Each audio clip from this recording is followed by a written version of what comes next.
Want to know where in life you are helpful, productive, and kind of critical?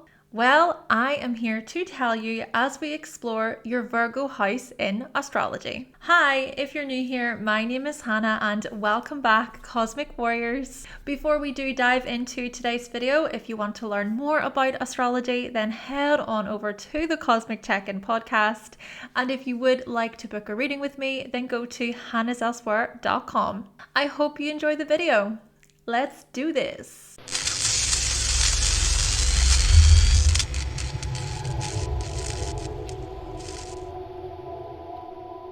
Okay, so firstly, let's just explain a thing or two about your Virgo house, right? So what is your Virgo house all about? What does it say about you?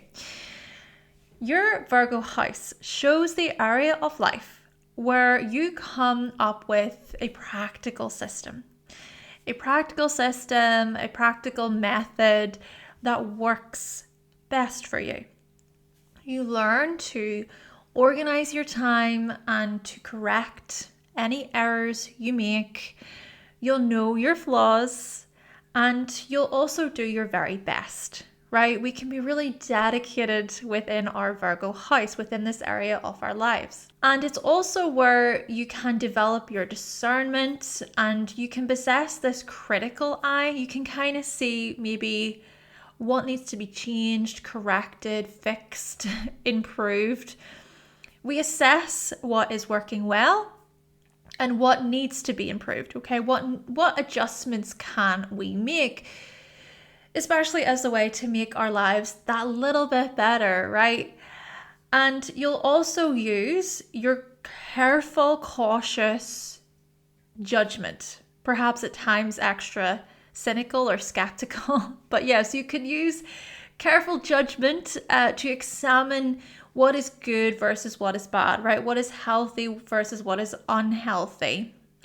It's even a house of purity, right? Where we sort of want to refine things, maybe consider, okay, is this working? If it's not, we got to get rid of that. Not good for the system, not good for us. And it's also where we can be kind of nagging and perfectionistic. There is that. We can bring down the mood due to our stick in the mud behaviors and attitudes. Though what I will say here, of course, is that your Virgo house can show you where you are the most productive, where you can be super dedicated and helpful, where you can be efficient. We really come to terms with what is good, what is healthy, what is reliable, what is useful, what works for us the best. Our work, our daily habits, and our services can be tied to this house. And I'm also going to say your health, right? So your health can be tied to your Virgo house. So with the Virgo house being explained, let's go through your houses, your Virgo houses.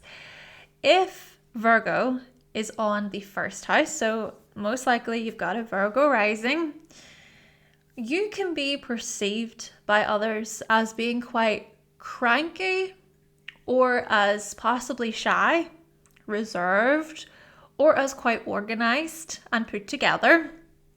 You can be rather adaptable and dedicated, right? You give off this sort of influence, you give off this impression.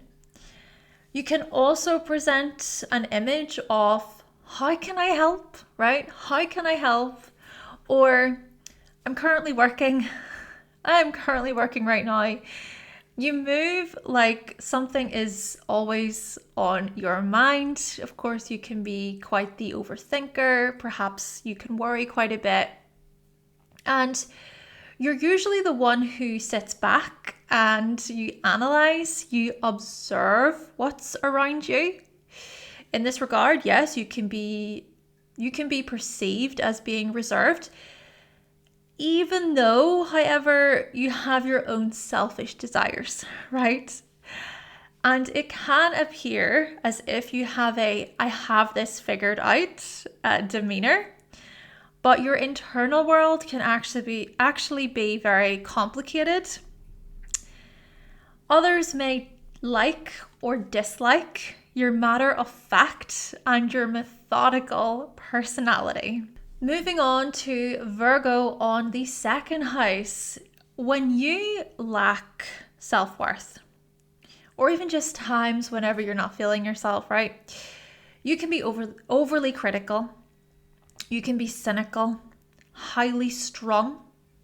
You can get really stressed out. You can work yourself up quite a bit with worry. But you see, the other thing about this is when you know your worth, you show this level of humility, whilst also being clear about your hard work, about your effort, right? So sure, of course, you can say that you are a dedicated person, that you know what you're talking about. It's just how you go about that. It still comes off as quite humble. Plus, you can share your observations if others try to devalue you. So if others try to maybe come at you and project onto you, you can clearly state what you think, and others will not be happy with what you have to say either. Let's just put it that way. You can pick up on those details, right? Plus, you value how helpful and how conscientious you can be.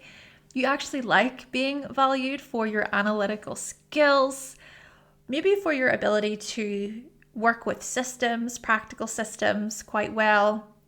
You could earn money, of course, from these skills of yours.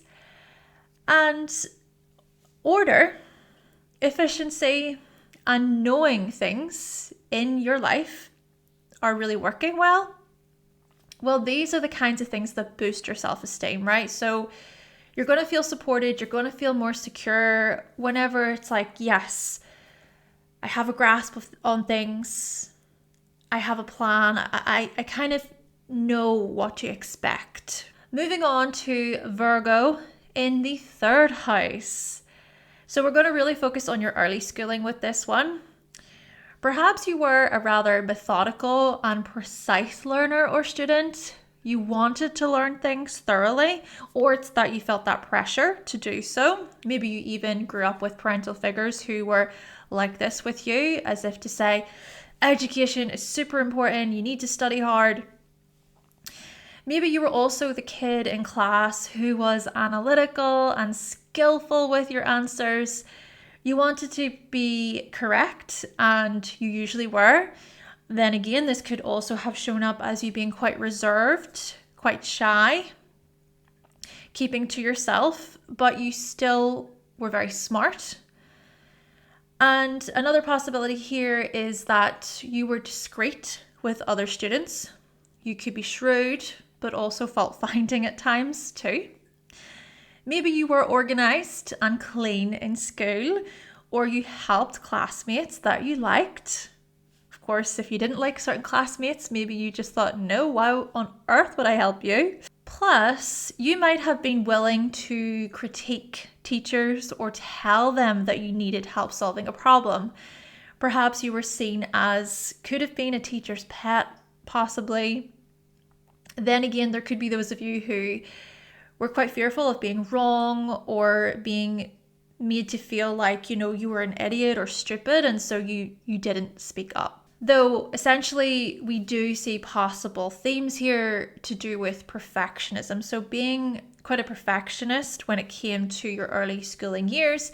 And I also, in a way, see how these kinds of behaviors and attitudes can manifest even throughout your life, right? So thinking about you being older, you wanting to learn a new subject, you wanting to study something else. And so you want to be really correcting. I actually think that you're the kinds of people who you have a really great vocabulary. You're great with grammar.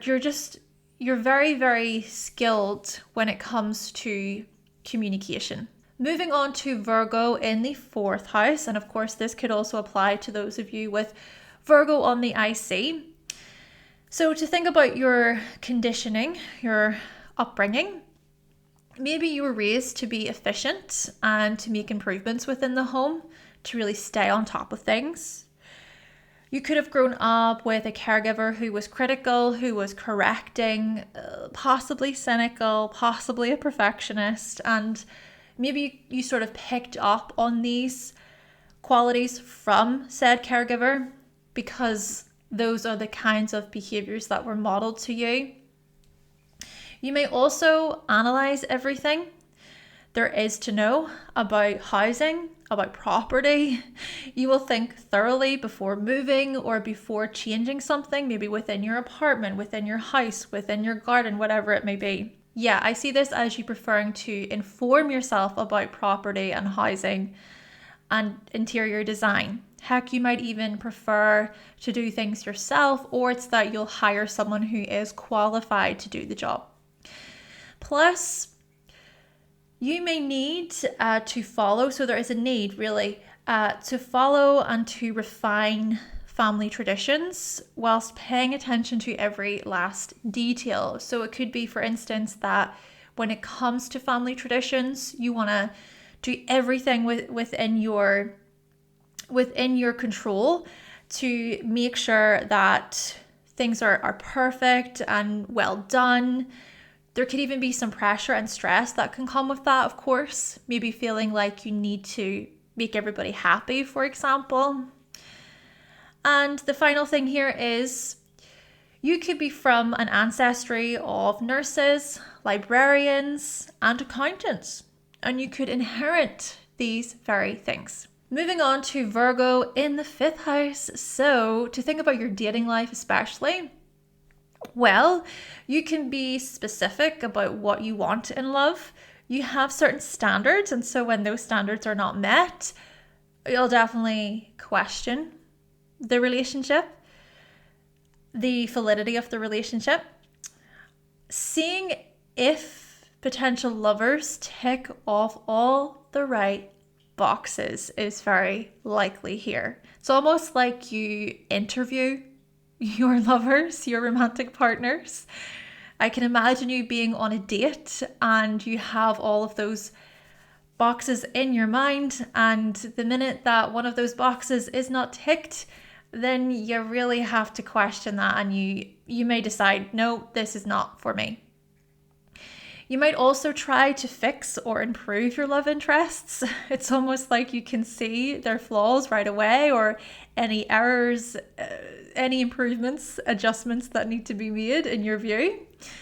And hey, you could very well be attracted to clean partners, well-mannered lovers, smart lovers, helpful lovers, kind, thoughtful lovers, right? And you can make lovers work a little for your attention, for your warmth. Of course, we do want to be mindful of this in terms of taking that too far, but I think a healthy dose of this could show up, and that could, for example, look like you just wanting to see your lovers, your romantic partners, make some effort. And hey, you know what? You're going to put in the effort. This is the thing. It's almost like you know what you can bring, and you're really seeking for your lovers, for your partners to, in some way, shape or form, match that. Moving on to Virgo in the 6th house. You prefer to find the most useful, productive, and efficient way of doing things, and you want to do an excellent job. You're going to make tweaks, you're going to make changes, you're going to see what must be improved within my job. You also prefer to have to-do lists that keep you right on track.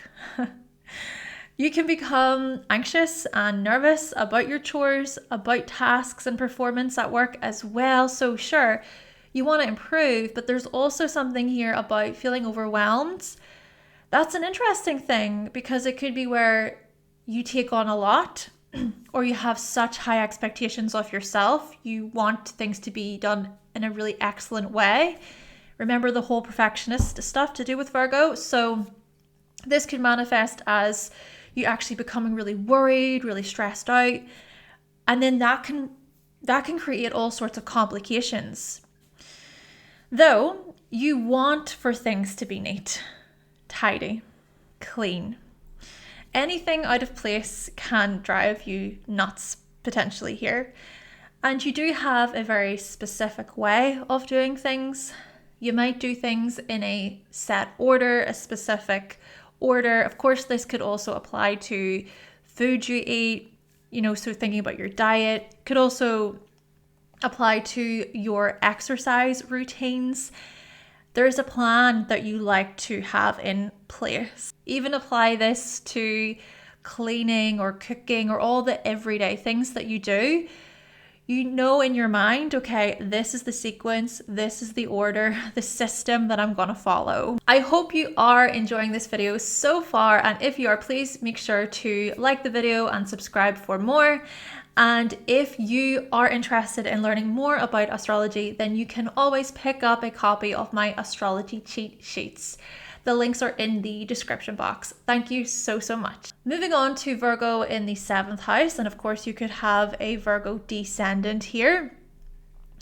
When we think about the 7th house representing the unconscious, well, partners and close friends could very well bring out your attentive and precise attitudes, the way you like to do things, your specific way of doing things. You can be cautious about marriage, but you will plan things out and you will work on things as well. So whilst there could be a part of you that's sort of thinking, this is a big commitment, I need to really think this through, whenever you actually are married, you are willing to improve, to make the relationship work, to just say, okay, well, what can we adjust as a team, as a unit here? You can also often analyze others from head to toe without realizing it. This could be more of an unconscious thing that is happening in the background, if you will. And you may also be unaware of your critical and fault-finding tendencies towards others. Naturally, yes, you can also be very helpful and supportive as partners, as friends, etc. within relationships. And it is through others that you discover the parts of yourself that are helpful, right? That are quite neat and orderly. Moving on to Virgo in the 8th house. So, you enjoy intellectual intimacy where your partner enriches your mind with details and good analytical skills, especially if they know a lot about a specific topic. It's like, oh, tell me more. You'll be cautious when sharing your deeper feelings, but when you open up, you want to share the correct information. Darker emotions here of anxiety, stress, and nervousness must be channeled in really healthy ways too. And subconsciously, it could be here that you act as a helper for others with emotional and psychological issues. Then lastly, you may like to serve your partner or for them to serve you. So we're really thinking about intimate partners, close bonds here, and you'll want to improve your performance. You may also prefer it if things are clean in the bedroom. But hey, you can also be extremely dirty-minded. Moving on to Virgo in the 9th house. Okay, so your philosophies may include being healthy, being of service, self-improvement, refining your skills. You tend to be meticulous and dedicated about your beliefs. You'll actually want to apply them practically. So applying your beliefs, your worldviews to the everyday in small ways, useful ways. You can show discernment when it comes to the likes of politics, religion, science, philosophy. You want to make sure that the information, it's correct information. And you can be sensible and intelligent regarding your morals and your ethics. And you can clearly see what needs to be cleaned up, how you can improve upon things, right? Maybe this is about you learning from the feedback you receive from other people. And you're also willing to analyze or critique other people's beliefs and worldviews. Plus, you can even show humility about your own. Moving on to Virgo in the 10th house. This, of course, can also apply to those of you with Virgo on the midheaven. You seek to accomplish something that is practical and detailed, such as a service role or a profession that includes crafts or using your skills. The public will know of your accomplishments through your working life, through your routines, your daily habits, or through the picture-perfect image you present. Your greatest accomplishments may include decluttering, health, diet, scheduling, filing, or finding errors. Plus, you feel accomplished when everything in your life has its place and things appear more well put together. You may even be quite mindful of your image, right? So how the public might perceive you. You want to make sure that things are quite clean and polished, so to speak, right? And then lastly here, you can become critical of others who don't put in as much work as you. As you make your way towards achieving success, yes, I don't think you're a big fan of slackers. And if you notice that within your career space, within the work that you do, you will criticize those kinds of people. Okay, so let's now move on to Virgo in the 11th house. So you're on a mission to improve your skills and to pursue your dreams with humility. So for example, crafts, detailed work, providing a service, or using systems to help people possibly here. You hope to correctly align and tidy up society and see what changes can be made to really help the betterment of mankind. So you're going to do those little practical things to help out. And the other thing is your future may involve purifying, analyzing, or repositioning causes or movements and communities. So maybe it's about, for example, organizing your own club, organizing your own group. You are dedicated and realistic about your future. You know what planning and preparations are required. You're going to be much more realistic in this way, right? And the social utopia you dream of may very well include people using critical thinking to solve problems and to assess their own errors. That way, the world would operate more effectively. And lastly, Virgo in the 12th house. So your spiritual practices may include reading, yoga, herbal medicine, asking your guides, doing a lot of sort of purifying practices. A practitioner, healer, or critical thinker in a past life could very well be tied to your karma in this life. Very interesting. Plus, your dreams can symbolize your expectations and the things you wish to improve in life. Reconnecting with the parts of you that are efficient, discerning, and organizing can create wholeness and spiritual unity here. And lastly, your self-undoing involves being self-deprecating, difficulties relaxing, and overthinking minor situations. Okay then, Cosmic Warriors, so that concludes today's video, all about Virgo through the houses, exploring your Virgo house.